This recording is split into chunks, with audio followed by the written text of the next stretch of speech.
વિરામ બાદ વડોદરાના શિનોરમાં વરસાદની એન્ટ્રી થઈ હતી। ભારે બફારા બાદ કાળા ડિબાંગ વાદળો વરસી પડ્યા હતા।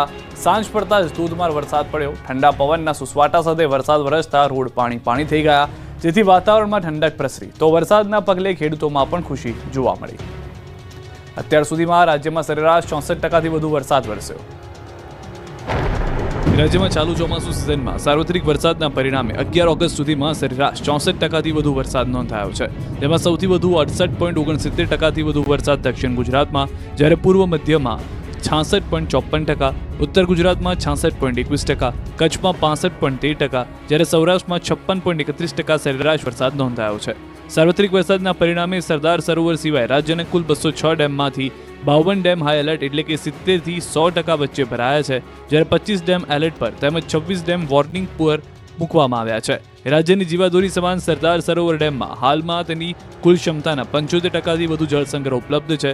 અત્યાર સુધીમાં સરેરાશ કુલ 82.35% વિસ્તારમાં ખરીફ ચોમાસું વાવેતર કરવામાં આવ્યું છે, જેમાં સૌથી વધુ 20 લાખ હેક્ટરમાં મગફળીનું વાવેતર, જ્યારે બીજા ક્રમમાં 2.65 લાખ હેક્ટરમાં સોયાબીન, જ્યારે ત્રીજા ક્રમમાં 2.64 લાખ હેક્ટર વિસ્તારમાં મકાઈનું વાવેતર કરવામાં આવ્યું છે। ગુજરાતમાં પાટીદારોની વસ્તી ઓછી થતા પાટીદાર આગેવાનોની યુવાનોને 3 થી 4 બાળક પેદા કરવા અપીલ। ટ્રેન્ડ જે ચાલુ થયો છે, વન ચાઇલ્ડનો ટ્રેન્ડ ચાલુ થયો, વન ચાઇલ્ડ, અને ઘણા પરિવારો તો જેટલા સોફિસ્ટિક બન્યા છે એની અંદર હવે નો ચાઇલ્ડનો ટ્રેન્ડ ચાલુ થયો છે। નો ચાઇલ્ડ, ક્યાં જઈશું ને ક્યાં અટકીશું ને એ ખબર નથી પડતી। એટલે સમાજે કોઈ પણ મીટિંગની અંદર આ વાતની નોંધ અને ચર્ચા 100% લેવી પડશે કે હવે આપણા દીકરા દીકરીઓને કહેવી પડશે કે ઓછામાં ઓછા 3 થી 4 બાળકો તો જોઈશે જ। આ વાત સાંભળી ચોંકી ગયા હશો। આટલી વસ્તી વિસ્ફોટમાં વધુ બાળકો પેદા કરવાની અપીલ। જી હા, પાટીદાર સમાજના આગેવાને આ વાત કરી છે। પાટીદાર સમાજ ગુજરાતમાં ન ફક્ત સામાજિક પરંતુ રાજકીય અને આર્થિક ક્ષેત્રે પણ મહત્વનું યોગદાન આપતો સમાજ। હવે આ જ સમાજમાં વધુ બાળકો પેદા કરવાની સમાજના જ એક આગેવાને અપીલ કરી। જો કે આ નિવેદન હાલ ભારે ચર્ચામાં પણ છે, કેમ કે હાલ પાટીદાર સમાજમાં વન ચાઇલ્ડ અને નો ચાઇલ્ડનો ટ્રેન્ડ ચાલી રહ્યો છે, જેથી પાટીદારોની વસ્તી દિવસે ને દિવસે ઘટી રહી છે। દીકરાઓ સામે દીકરીઓની વસ્તી તો બહુ જ ઓછી છે। વસ્તી ઘટતા નખત્રાણામાં પાટીદાર વિદ્યાર્થી ભવન ખાતે કચ્છ કડવા પાટીદાર સમાજના કાર્યક્રમમાં વિશ્વ ઉમિયાધામના પ્રમુખ આરપી પટેલે ચિંતા વ્યક્ત કરી। પાટીદાર સમાજના યુવાનોને અપીલ કરતા કહ્યું કે પાટીદારોમાં વન ચાઇલ્ડ અથવા નો ચાઇલ્ડનો ટ્રેન્ડ ઘાતક બની રહ્યો છે, તેવામાં 3 થી 4 બાળકો હોવા જોઈએ। જનસંખ્યા ઘટતા સામાજિક અને રાજકીય શક્તિ પણ ઘટે છે। એટલું જ નહીં, તેમણે કહ્યું કે હવે અસ્તિત્વ માટે લડવું પડે એવી ગંભીર પરિસ્થિતિ ઊભી થઈ રહી છે। આરપી પટેલે તો ત્યાં સુધી કહી દીધું કે હવે પછી સમાજની કોઈ પણ બેઠકમાં નવી પેઢીને કહેવું પડશે કે ઓછામાં ઓછા 3 થી 4 બાળકો તો જોઈશે જ। બહાર દઈને કહેલી આ વાતમાં આરપી પટેલે જૂની પેઢીનું ઉદાહરણ આપતા કહ્યું કે આપણા દાદાને 7 થી 9 ભાઈ બહેનો હતા। એટલું જ નહીં, કેટલાકના ઘરમાં આજે મામા કાકા કહેનાર પણ નથી। આવી સ્થિતિ રહી તો પટેલે રમૂજમાં એક વાત પણ કરી, સાથે જ તે રમૂજની વાતની ગંભીરતા પણ બતાવી। આજે ઘણાના ઘરની અંદર કાકા કહેવા વાળું કોઈ નથી, મામા કહેવા વાળું નથી, ફુવા કહેવા વાળું નથી। આવનારા દિવસો એ પણ આવી શકે કે બજારની અંદર બોર્ડ લાગતા હશે કે અહીંયા તમને ભાડેથી કાકા મળશે ને અહીંયા ભાડેથી મામા મળશે। આજે જે વાત આપણને હાસ્યાસ્પદ લાગે છે ને એ આવતીકાલની હકીકત બનવાની છે। તો આરપી પટેલની વાતને પાટીદાર અગ્રણી અલ્પેશ કથિરિયા, એસપીજીના લાલજી પટેલ અને ગીતા પટેલે સમર્થન આપ્યું અને કહ્યું કે કુટુંબ વ્યવસ્થાનો નાશ ન થવો જોઈએ, પરિવારો પર આર્થિક બોજો ન પડે તે માટે પણ વિચારવું જોઈએ। તો લાલજી પટેલે કહ્યું કે સંગઠિત હોઈશું તો ધાર્યું પરિણામ મેળવી શકીશું। અમદાવાદમાં ભાજપના એમએલએ કોર્પોરેટરનો લોકોએ ઉધડો લીધો। જનતાએ એવા મુદ્દા ઉઠાવ્યા કે નેતાને પરસેવો છૂટી ગયો। બધી વાત કરી, આ ભાઈએ ફોન કર્યો, ઈ ભાઈએ ફોન ઉપાડ્યો, અમે ફોન કર્યો, પ્રદીપભાઈ ફોન ના ઉપાડ્યા। કેટલા વાગે? હવે તમે કયો, અમે નહીં, તમે કયો કેટલા વાગે? ફોન કેટલા કરેલા? ફોન તો બધાએ કરેલા છે, ફોન તો બધાએ કરેલા છે। 12 મહિનાથી આ હેરાન થતા હતા, તો માણસોને ફોન તો ઉઠાવાય કે તમને બીજા દિવસ બ્લોક કરી દીધેલા। રાજ્યના સૌથી મોટા મહાનગર એવા અમદાવાદના ભાજપના નેતાઓને હવે પ્રજાના રોષનો ભોગ બનવું પડી રહ્યું છે। અસરવાના ધારાસભ્ય દર્શનાબેન વાઘેલા બાદ હવે દસક્રોઈ વિધાનસભાના ધારાસભ્ય બાબુભાઈ જમનાદાસ પટેલ અને નિકોલ વોર્ડના કોર્પોરેટરને પ્રજાજનોએ પોતાનો રોષ ઠાલવ્યો। નિકોલ વિસ્તારમાં અમર જવાન સર્કલ પાસે ભાજપના ધારાસભ્ય સહિતના નેતાઓ રાઉન્ડમાં નીકળ્યા, ત્યારે ફ્લેટના રહીશો દ્વારા ફરિયાદ કરવામાં આવી કે કોર્પોરેટર બળદેવભાઈ પટેલ ફોન ઉપાડતા નથી। સ્થાનિક લોકો દ્વારા ઉગ્ર રજૂઆત કરવામાં આવી। લોકોએ એક બાદ એક પ્રશ્નનો મારો ચલાવ્યો, જેને લઈને એક તબક્કે કોર્પોરેટર બળદેવ પટેલ અને ધારાસભ્ય બાબુ પટેલ બંને ઉગ્ર થઈ ગયા. પરસેવો છૂટી ગયો. પ્રજાજનોને રોડ, પાણી, ગટર, સફાઈ અને લાઇટની સુવિધાના કામો કર્યા છે તે જણાવવાની જગ્યાએ corporator Baldev Patel library, urban health centre અને ઓપન પાર્ટી પ્લોટ બનાવ્યા એવું બધું બતાવવા લાગ્યા. પ્રજાની વાત ન સાંભળતા લોકોમાં ભારે રોષ ફેલાયો. વિસ્તારની સમસ્યાને લઈને લોકોએ રજૂઆત કરતા કોર્પોરેટરને ગુસ્સો આવી ગયો.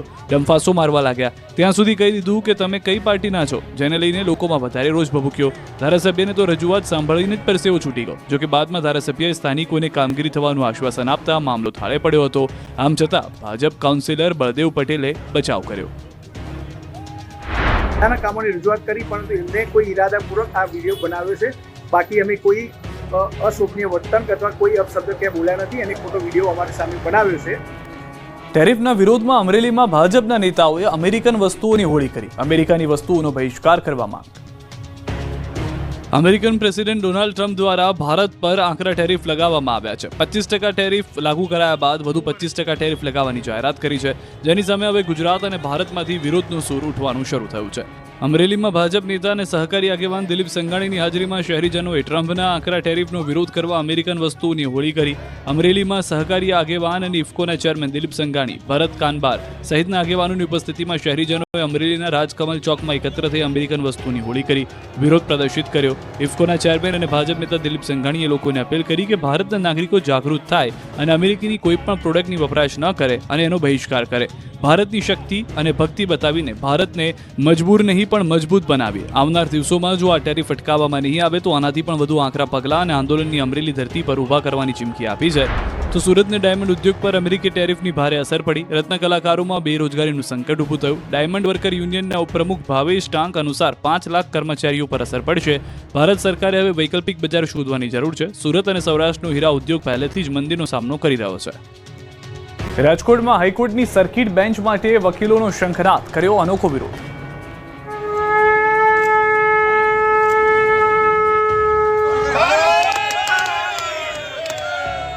કોર્ટમાં વકીલોએ 111 શ્રીફળ વધેરી કોર્ટ પરિસરમાં શંખ વગાડી રાજકોટમાં હાઈકોર્ટની સર્કિટ બેન્ચ માટે શંખનાદ કર્યો. રાજકોટમાં હાઈકોર્ટની સર્કિટ બેન્ચની માંગને લઈને મોટી સંખ્યામાં વકીલો એકત્ર થયા.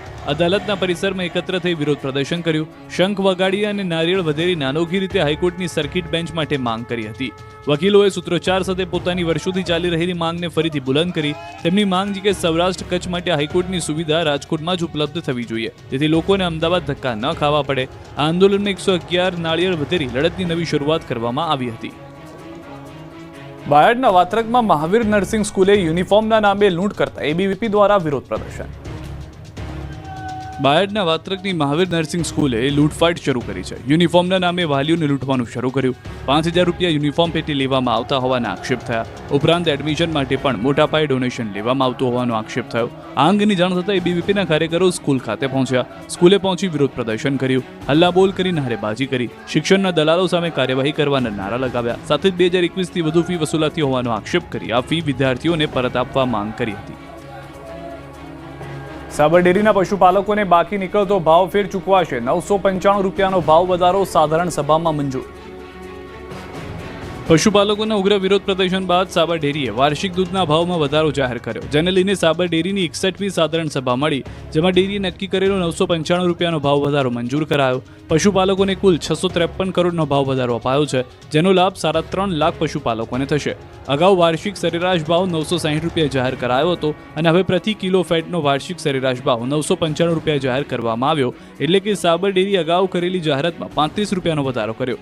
જે ભાવ ફેર ચૂકવાશે, જે ઉપરની રકમ આગામી 13 તારીખે પશુપાલકોના ખાતામાં જમા કરાશે. હવેથી આવતા વર્ષથી 30 જૂન સુધીમાં વાર્ષિક ભાવફેરની રકમ ચૂકવવાનો ઠરાવ કરવામાં આવ્યો છે. આજની સભામાં સાબરકાંઠા અને અરવલ્લી જિલ્લાની 1200 જેટલી સ્થાનિક મંડળીઓના પ્રતિનિધિઓ હાજર રહ્યા હતા. અમદાવાદમાં રેસિંગના ચક્કરમાં કોલેજિયન યુવાને 2 યુવકનો જીવ લીધો, 100 ફૂટ ફંગોળ્યા. રફતારના રાક્ષસો માટે અમદાવાદના રોડ જાણે રેસિંગ ટ્રેક બની ગયા છે. રેસિંગના નશામાં વધુ નબીરાઓએ 2 યુવાનના જીવ લીધા. આ વખતે અમદાવાદના નહેરુનગર ઝાંસીની રાણી BRTS બસ સ્ટેન્ડ પાસે રફતારનો કહેર જોવા મળ્યો. 3થી વધુ કાર ચાલકોએ સેટેલાઇટ કે નહેરુનગર વચ્ચે રેસ કરી હતી, જેમાં બ્રેઝા કાર ચાલકે રેસ જીતવા માટે પૂરપાટ જઈ રહ્યો હતો. રાત્રે 2 વાગ્યા આસપાસ ઝાંસીની રાણી પાસે એક્ટિવા પર સવાર 2 યુવકોને ટક્કર મારી હતી, 100 ફૂટ દૂર સુધી ફંગોળાયો હતો. ચાલક એટલી જોરથી ટક્કર મારી કે એક્ટિવા BRTS રેલિંગમાં ઘૂસી ગયું, જેથી રોડ રક્તરંજિત થઈ ગયો. કારની સ્પીડ એટલી હતી કે જમાલપુરના રહેવાસી ઇજાગ્રસ્ત અકરમ કુરેશીનું ઘટના સ્થળે જ મોત નીપજ્યું, જ્યારે અશફાક અજમેરીનું સારવાર દરમિયાન મૃત્યુ થયું. કારનો કચ્ચરઘાણ નીકળી ગયો તો એક્ટિવાનો બુકડો બોલી ગયો. કારની એરબેગ પણ ખુલી ગઈ. ઘટનાની જાણ થતાં પોલીસે ઘટના સ્થળે પહોંચી કાર્યવાહી કરી. કોલેજ કરતા કાર ચાલકની અટકાયત કરી. મૃતકના મિત્રોનું કહેવું છે કે આરોપી કાર ચાલકે પહેલા CG રોડ પર બર્થડે સેલિબ્રેશન કર્યું, બાદમાં થાર અને વરના કાર સાથે રેસ લગાવી. કારના માલિક નિમિષા પરેશ સોની છે, જ્યારે કાર તેનો પુત્ર અને કોલેજના બીજા વર્ષમાં અભ્યાસ કરતો રોહન સોની ચલાવી રહ્યો હતો. કારમાં બર્થડે સેલિબ્રેશનનો સામાન પણ મળ્યો છે. કાર ચાલક સામે પહેલા ગુનો નોંધાઈ ચૂક્યો છે. ઓવરસ્પીડ ડાર્ક ફિલ્મ મામલે મેમો આપ્યા છે. મુન્દ્રાના જરપરા ગામમાં ખેતરના શેઢા મુદ્દે તલવારો ઉડી. ખેતરના શેઢા મુદ્દે કુવાડી, ધારિયા અને ધોકાઓ સાથે થયું ધીંગાણું. જમીન મુદ્દે જંગના દ્રશ્યો મુન્દ્રાના જરપરા ગામના છે. અહીં બે જૂથ જમીનના શેઢા મુદ્દે હથિયારો લઈને સામસામે આવી ગયા. જમીન મુદ્દે બબાલ એટલી વધી ગઈ કે લોકો હથિયારો લઈને કૂદી પડ્યા. મહિલાઓ પણ ધારિયા સાથે સામસામે મારામારી થઈ જતા દ્રશ્યો જોવા મળ્યા, જેથી નાસભાગ મચી ગઈ. બંને પક્ષના લોકોને ઈજા પહોંચી હતી. સમગ્ર ઘટનાની નોંધ લઈને પોલીસે તપાસ હાથ ધરી. જામનગરમાં 12,000 સ્ક્વેર ફૂટમાં ખડકેલું દબાણ તોડી પડાયું. જામનગરના હડિયાણા ગામે તંત્ર બુલડોઝરવાળી કરી હતી. અહીં કેટલાક ભૂમાફિયાઓએ 12,000 સ્ક્વેર ફૂટથી વધારે જમીન પર દબાણ ખડકી દીધું હતું. સરકારી જમીન પર દબાણ કરી મકાનો બાંધી વર્ષોથી રહેતા હતા. ઉપરાંત સરકારી જમીન પર ધાર્મિક બાંધકામ પણ કરાયું હતું. આ અંગે અનેક વખત નોટિસ આપવા છતાં જગ્યા ખાલી કરતા ન હતા. અંતે તંત્રએ લાલ આંખ કરી હતી. વહેલી સવારે દબાણ હટાવ ટીમ પોલીસ બંદોબસ્ત સાથે પહોંચી ગઈ અને 12,000 સ્ક્વેર ફૂટમાં ઊભા કરાયેલા બાંધકામ પર બુલડોઝર ફેરવી દીધું હતું, જેથી વર્ષોથી રહેતા કેટલાક લોકોએ બવાલ કરી પોલીસ સાથે રકઝક કરી, પરંતુ તંત્રએ કોઈની વાત સાંભળ્યા વગર જમીન ખાલી કરાવી. આ જમીન સરકારી શાળાને ફાળવવા માટે હુકમ થયો છે. શ્રાવણ માસમાં વડોદરાની હોટલમાં હિન્દુ ગ્રાહકોને નોનવેજ પીરસાયું. પોલીસે ઉડાવ જવાબ આપ્યો. વડોદરાના નીલાંબર સર્કલ પાસે આવેલી પ્રખ્યાત હોટેલ હયાત પેલેસની જિંગ રેસ્ટોરન્ટને એક હિન્દુ પરિવારનો ધર્મ ભ્રષ્ટ કરી નાખ્યો. પવિત્ર શ્રાવણ માસમાં હિન્દુ પરિવારને નોનવેજ ખવડાવી દેવામાં આવતા હોબાળો મચી ગયો. હોટલમાં મૂળ દિલ્હીનો બ્રાહ્મણ પરિવાર જમવા માટે આવ્યો હતો. પરિવારે વેજ જમવાનું મંગાવ્યું, પરંતુ ટેબલ પર નોનવેજ ભોજન પીરસવામાં આવ્યું. આ અંગેની શંકા જતા પરિવારે હોટલના સંચાલકને ફરિયાદ કરી. ગ્રાહકે વાનગી વેજ છે કે નહીં તેની 2-3 વખત પૂછા કરી હતી, ત્યારે હોટલ સંચાલકોએ વાનગી વેજ હોવાનો દાવો કર્યો. જોકે બાદમાં હોટલના કુકને બોલાવવામાં આવ્યો. તેમણે સ્વીકાર્યું કે ભૂલથી શુદ્ધ શાકાહારીને બદલે માંસાહારી ભોજન આપી દેવાયું હતું, જેથી બ્રાહ્મણ પરિવાર ગુસ્સે ભરાયો, ભારે હોબાળો મચાવ્યો. તુરંત ગોત્રી પોલીસને ફરિયાદ થઈ. જોકે પોલીસે ગ્રાહકની વાત સાંભળવાની બદલે ગ્રાહક સુરક્ષામાં ફરિયાદ કરવાનું કહી હાથ હત્તર કરી દીધા. તો હોટલના સંચાલકો પણ લાજવાની બદલે ગાજ્યા. બ્લેકમેલ કરવા આવ્યા હોવાનો આક્ષેપ કર્યો હતો. इंस्पेक्शन करने के बाद उन्होंने बोला कि हाँ हमने आपको गलती से नॉनवेज दे दिया है, हमसे भूल हो गई है, आप इस बात को जाने दीजिए. पुलिस को फोन किया तो पुलिस बोलती है हमारा विषय नहीं है, आप ग्राहक सुरक्षा में फोन करिए. तो मैं वेजिटेरियन आदमी हूँ, मेरे को वेज खाना चाहिए. इन लोगों ने जानबूझ के मेरे को नॉन वेज खाना दिया और उसको स्मार्टली दिया. इतने अच्छे तरीके से लोगों के मेरे को मीट खिला दिया इन लोगों ने कि मेरा जीना मुश्किल हो गया. અંકલેશ્વર નજીક 5 યુવાનોને સેલ્ફી લેવી ભારે પડી ગઈ. નર્મદા નદીમાં ફસાયા. નર્મદા નદીના કિનારે ઉભા રહી 5 યુવાનોને સેલ્ફી લઈ ધીંગા મસ્તી કરવી ભારે પડી ગઈ. અંકલેશ્વર નજીક નર્મદા નદીના કિનારે 5 યુવાનોને સેલ્ફીનો નશો જીવલેણ સાબિત થતા રહી ગયો. આ યુવાનો નદી કિનારે પહોંચ્યા હતા અને લંગારેલી બોટમાં મોજ મસ્તી કરી રહ્યા હતા, ફોટા પડાવી રહ્યા હતા. ત્યારે અચાનક ભરતીના પાણી આવતા બોટ પાણીની વચ્ચે ફસાઈ ગઈ.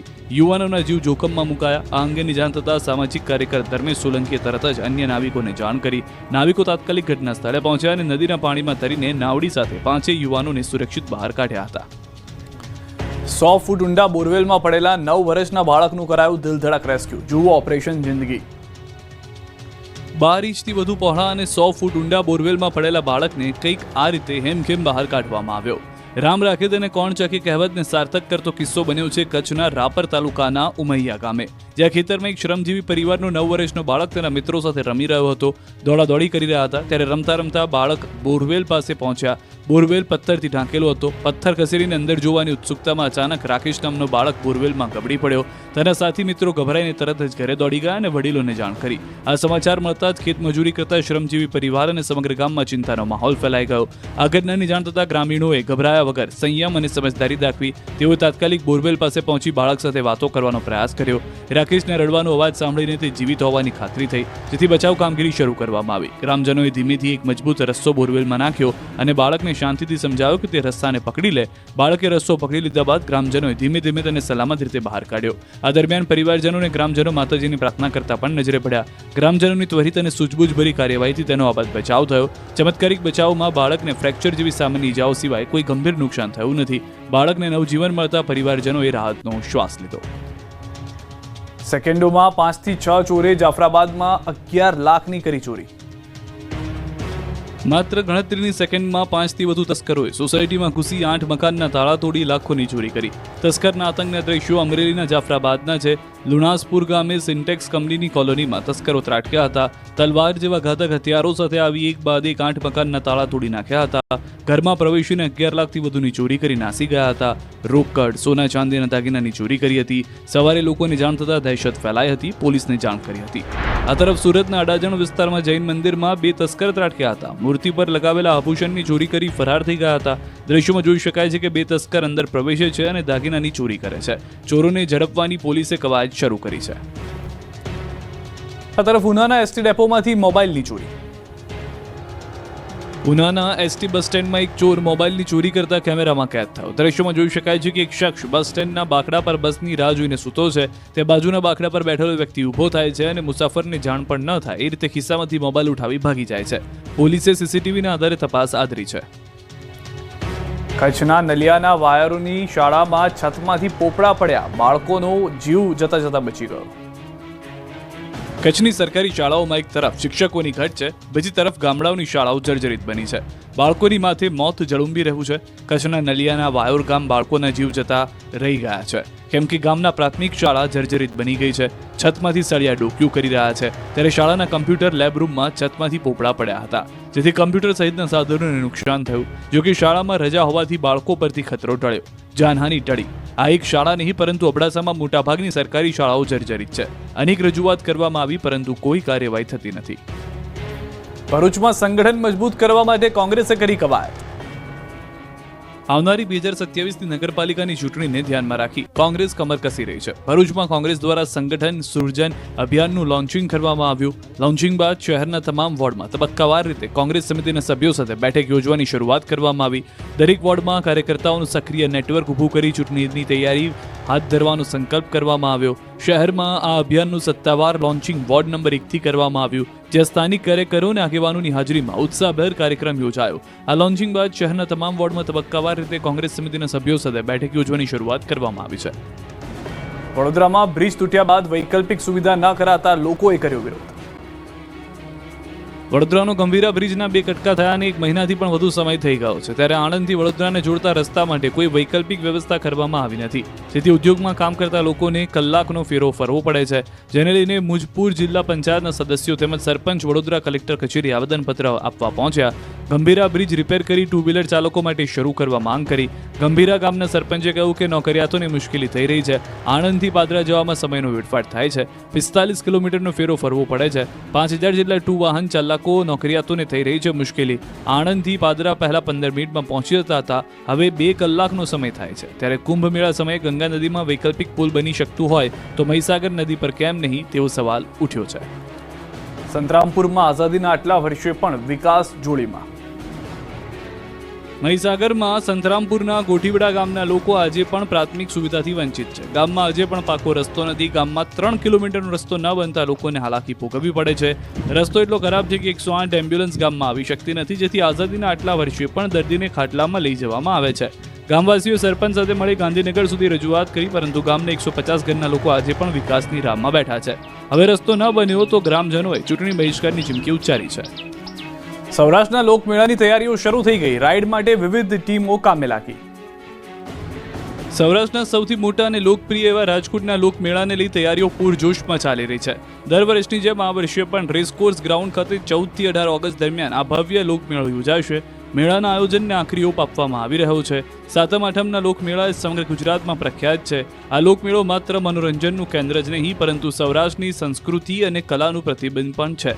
લોકમેળામાં રાઇડ લગાવવાનું કામ શરૂ થઈ ગયું છે. રાઇડ ઊભી કરવા 40થી વધુ લોકોની મદદ લેવાઈ રહી છે.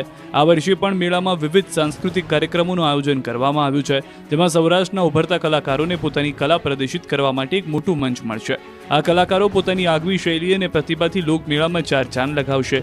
લોકમેળામાં આવતા લાખોની સંખ્યામાં લોકોની સુરક્ષા સુનિશ્ચિત કરવા માટે પણ તંત્ર દ્વારા ખાસ વ્યવસ્થા ગોઠવવામાં આવી છે. મેળાના સ્થળે 5 મોટા પોલીસ ટાવરો ઊભા કરવામાં આવશે, જેથી સમગ્ર મેળા પર નજર રાખી શકાશે. આ ઉપરાંત સુરક્ષા માટે પોલીસનો ચુસ્ત બંદોબસ્ત પણ ગોઠવવામાં આવશે. આ લોકમેળો માત્ર મનોરંજન અને ખરીદી માટેનું સ્થળ નથી, પરંતુ તે સૌરાષ્ટ્રના લોકો માટે સામાજિક અને સાંસ્કૃતિક તહેવાર સમાન છે. આ મેળામાં ગ્રામીણ અને શહેરી સંસ્કૃતિનું અનોખું મિશ્રણ જોવા મળે છે.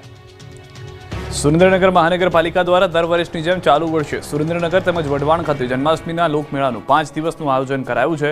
મેળાની હાલ તડામાર તૈયારીઓ ચાલી રહી છે, જેમાં સુરેન્દ્રનગરની આર્ટ્સ કોલેજના ગ્રાઉન્ડમાં યોજાનાર જન્માષ્ટમી લોકમેળો ચાલુ વર્ષે આકર્ષણનું કેન્દ્ર બનશે તેમ લાગી રહ્યું છે. જામનગરમાં લોકમેળો યોજવા મામલે માર્ગ મોકળો થયો. મનપાને કોર્ટ તરફથી ક્લીન ચીટ મળી. મહાનગરપાલિકાની તરફેણમાં ચુકાદો આપતા સિવિલ કોર્ટે રીટ ફગાવી દીધી હતી. શનિવારે થયેલી દલીલો બાદ સોમવારે અંતિમ ચુકાદો સંભળાવ્યો હતો. હવે જામનગર મનપા કાયદેસર રીતે લોકમેળાનું આયોજન કરી શકશે. શ્રાવણ માસના 3જા સોમવારે સોમનાથ મંદિર હર હર મહાદેવથી ગુંજી ઉઠ્યું. સોમનાથ દાદાની ભવ્ય પાલખી યાત્રા નીકળી. શ્રાવણ માસના 3જા સોમવારે હર હર મહાદેવના નાદથી સોમનાથ મંદિર ગુંજી ઉઠ્યું હતું. બમ બમ ભોલે અને હર હર મહાદેવના જયઘોષથી ગુંજ્યું. પ્રથમ જ્યોતિર્લિંગ સોમનાથમાં સવારથી જ ભક્તો ઉમટી પડ્યા હતા. ત્યારે સોમનાથ મહાદેવના પ્રતિક શિવલિંગને ચંદનથી લેપિત કરી ગુલાબ, કમળ અને બિલ્વપત્ર સહિતના પુષ્પહારોથી સુશોભિત કરવામાં આવ્યું. બાદમાં સોમનાથ મહાદેવની જાજરમાન પાલખી યાત્રા નીકળી. સોમનાથ મહાદેવના પ્રતિક શિવલિંગની પૂજા કરવામાં આવી અને મહાદેવનું સ્વરૂપ પાલખીમાં બિરાજમાન કરી મંદિર પરિસરમાં ભવ્ય શોભાયાત્રા યોજવામાં આવી, જેમાં મોટી સંખ્યામાં ભક્તો જોડાયા હતા. હર હર મહાદેવ અને જય સોમનાથના નાદથી સમગ્ર મંદિર પરિસર ગુંજી ઉઠ્યું હતું. આ પાવન અવસરે ઉપસ્થિત ભક્તોએ ભક્તિભાવપૂર્વક જોડાઈને અવિસ્મરણીય ક્ષણોનો અનુભવ કર્યો હતો. બીજી તરફ દાદાના દર્શન કરવા માટે વહેલી સવારે 4 વાગ્યાથી ઘોડાપુર ઉમટી પડ્યું. વહેલી સવારે 4 વાગ્યાથી જ ભગવાન ભોળાનાથના દર્શન માટે લાંબી કતારો જોવા મળી. બમ બમ બોલે હર હર મહાદેવના નાદ સાથે મંદિર પરિસર ગુંજી ઉઠ્યું. એમાં પણ ઝરમર વરસાદે માહોલને ઓર ભક્તિમય બનાવ્યો. દર્શન અને આરતીનો લાભ લેવા મોટી સંખ્યામાં ભક્તો પહોંચ્યા. આજના ખાસ દિવસે સોમનાથ મહાદેવને પિતાંબર અને વિવિધ સુગંધિત પુષ્પોનો અલૌકિક શણગાર અર્પણ કરવામાં આવ્યો, જેની દેવી ઝાંખી કરી દર્શનાર્થીઓએ આત્મિક આનંદ અને ધન્યતા અનુભવી હતી. સાસણગીર ખાતે આંતરરાષ્ટ્રીય સિંહ સંરક્ષણ સેમિનાર યોજાયો. રાજ્યના વનમંત્રી મુળુભાઈ બહેરાના અધ્યક્ષસ્થાને આંતરરાષ્ટ્રીય કોન્ફરન્સમાં રાજ્યસભાના સાંસદ પરિમલભાઈ નથવાણી પણ ઉપસ્થિત રહ્યા. રાજ્યસભાના સાંસદ પરિમલ નથવાણીએ કહ્યું કે હવે બરડાથી સાસણગીરનું ભારણ ઓછું થશે. તેઓએ કહ્યું કે બરડા સિવાય સિંહો માટે અન્ય લોકેશન પણ બનાવવા જોઈએ. સાસણ ઉપર બહુ જ દબાણ વધી રહ્યું છે. લોકોને લાયન જોવા હોય તો વેકેશનમાં તો જગ્યા ખાલી નથી મળતી, સફારી પણ નથી મળતી. તો બરડાથી મને લાગે છે કે બહુ મોટું કામ થશે અને બરડાની શરૂઆત કાલે જ થઈ ગઈ છે. એટલે હું એવું કહીશ કે બરડા નહીં દેખા તો કુછ નહીં દેખા. અને બરડાથી એક મોટું ભાર સાસણથી ઓછું થશે. સીએમએ ઇન્ટરમીડિયેટ અને ફાઇનલનું પરીક્ષાનું પરિણામ જાહેર થયું. સમગ્ર દેશમાં સુરતના વિદ્યાર્થીએ ડંકો વગાડ્યો છે. સીએમએ ઇન્ટરમીડિયેટ અને ફાઇનલ પરીક્ષામાં સમગ્ર દેશમાં સુરતના વિદ્યાર્થીઓએ પ્રથમ ક્રમાંક મેળવ્યો છે. સુજલ શરાફ 800માંથી 647 ક્રમાંક પ્રાપ્ત કરી પ્રથમ ક્રમાંક મેળવ્યો છે. ગુજરાતનો સૌથી ભયાનક દિવસ મોરબી હોનારતના આજે 46 વર્ષ પૂર્ણ થયા છે. વર્ષ 1979માં 11 ઓગસ્ટના રોજ મોરબી મચ્છુ જળ હોનારત આવ્યું હતું. 4 દશકા બાદ પણ આજના દિવસને મોરબી જ નહીં પરંતુ ગુજરાત અને વિદેશના લોકો પણ એ ગોજારી ઘટનાને ભૂલી શક્યા નથી. ત્યારે આજે તે મચ્છુ જળ હોનારત દિન નિમિત્તે મોરબી મહાનગરપાલિકા દ્વારા શોકયાત્રાનું આયોજન કરવામાં આવ્યું હતું.